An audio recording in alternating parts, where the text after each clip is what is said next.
This video I'm just going to quickly demonstrate how to remove some sound insulation using freezer spray. So here's an area we've removed previously. Here's a fresh area we wish to remove. So just spray the area liberally with the freezer spray.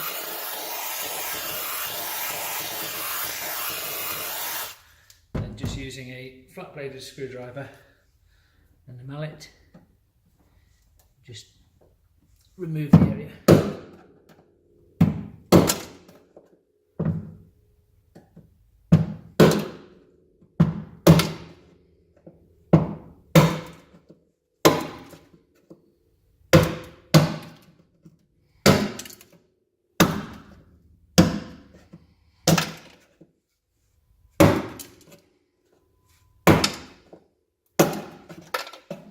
And that's it.